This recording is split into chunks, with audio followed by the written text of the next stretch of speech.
Ian from RTO here.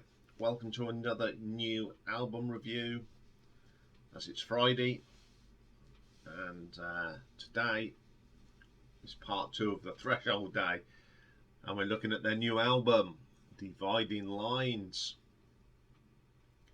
This is the 12th album, studio album. And playing on this one is Glyn Morgan on the vocals, Carl Groom guitars, Richard West on keyboards, Steve Anderson on the bass, and Johan James on the drums. And so let's have a look at this fantastic new album. Track 1 is called Haunted. Now it's got that classic start to a threshold drumming on the start of this. The bass line from Steve is just, he's a great bass player, and Glyn's vocals, well, what a performance. It is such a great song. Solid, absolute solid song. Track 2, Halls of Echoes. Richard West keyboard. Oh, he's got some new sort of sounds in there, more modern-y sounds. And put on top of some of Carl Groom's great riffing and guitar bits, they have delivered another solid rock track.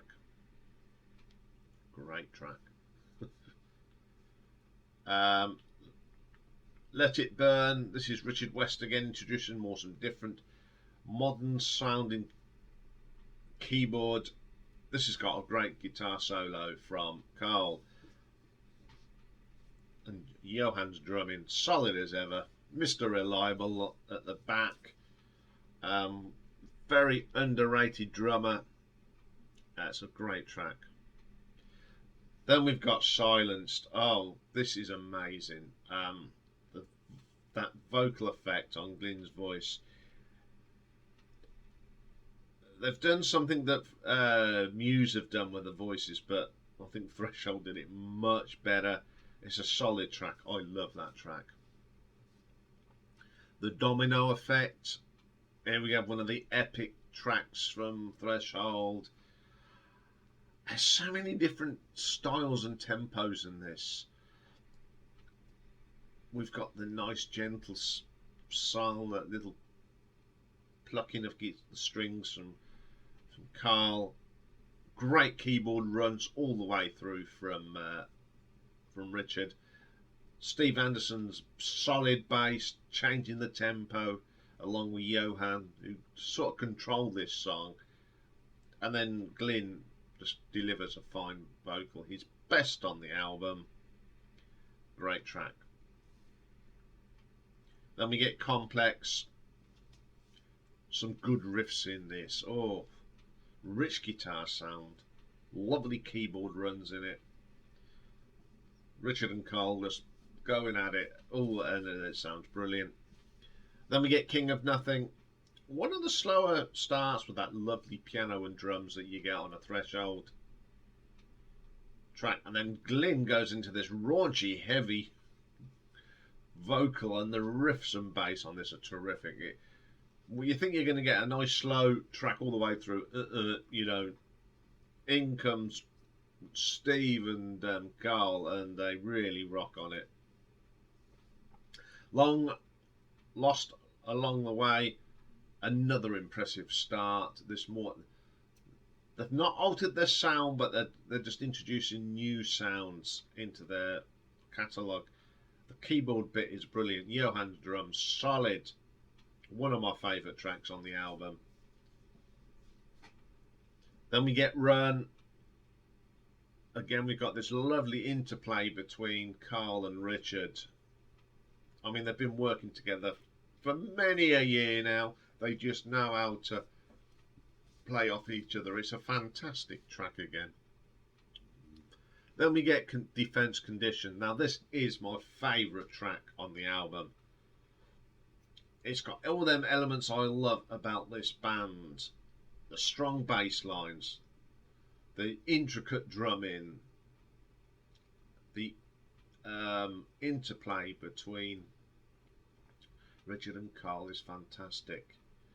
And the vocal on this, Glyn, is so much like Mac on this. It's absolutely belting. It reminds me of Mac. It really does. And I love that track. The last track on the album is the best. Okay, as I said, this is the 12th studio album from Threshold, and they still haven't made a bad album. That's pretty consistent. They deliver every time. I've never known a band to be so consistent. There's not a bad track on any of them. Hardly a bad track on these. I think I can count on my hand how many tracks I'm not keen on by this band. It's a really great album. If you haven't heard it and you're a fan, you're gonna like this from the minute you put it on. So it's a big thumbs up for me on this one. So I'm going to give this an RTO ranking of 9 out of 10. And yes, it is featuring in the end of the year album review. Of course it is. It's always exciting when the new album comes out. I mean, I put it on. Turned it up because I put it on in the middle of the day, no one about. And I got blown away again. I don't know, there's just something about this band. And they're not they're not huge, but they've got such a following. Very cool following. If you've not listened to them where you've been, go and check out their albums. They're all on Spotify. So even the live albums. So go and have a look at this great band. Well, that wraps it up for this week. Once again, thank you very much for your ever support. We're closing on now on 600 subscribers. I think we're at 5. I looked this morning, we're up to 586. Not many to do. I think another 14 people. Be nice to start the new year with 600 subscribers. So if you're watching this for the first time, subscribe, because we've got so much. There's over 700 videos apparently, according to Mastermind Dave. He's the man that's got all the figures, of course. So have a great weekend, everyone. I will see you on Monday. I'm just kicking off next week with part 2 of the Gong story, and we're going to look at the 2 albums, the post David Allen Gong. There's a couple of albums that were made after he died. The band continued on, and they had great albums. And we've got a really good classic album next Monday. It's probably one of the most important albums of indie music, the one that really inspired a lot of bands that come after them, and it's Joy Division's Unknown Pleasures. So join me for that on Monday, and have a great weekend. Bye for now.